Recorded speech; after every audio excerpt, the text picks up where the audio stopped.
কবি টুটুল মানৱৰ কবিতা বিধিসন্মত সতৰ্কবাণী।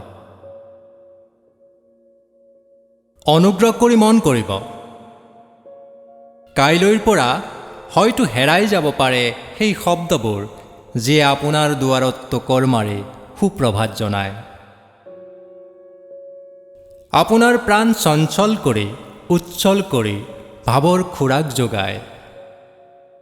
হৃদয়বাহী চাঞ্চল্যকৰ সেই শব্দবোৰ কাকতৰ খবৰ নহ'বও পাৰে হয়তো কাইলৈৰ পৰা।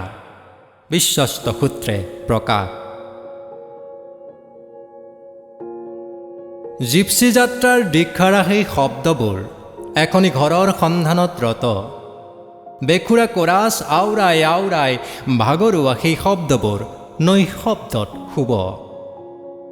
আচৰিত নহ'ব, চিন্তিত নহ'ব।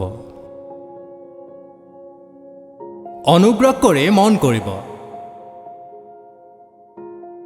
কাইলৈৰ পৰা আৰু ৰঙৰ বোল সানি উলংগ নাচ নানাচে, স্থূল প্ৰেমৰ বিলাস নৰচে, মানৱতাক ফাঁচি কাঠত নুতুলে, বিবেক নিবিকে হৃদয় নাভাঙে।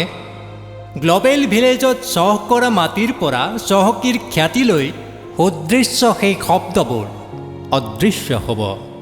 আচৰিত নহ'ব, চিন্তিত নহ'ব। হয়তো আজিয়েই শেষ খবৰৰ অনুৰণন। অনুগ্ৰহ কৰি মন কৰিব।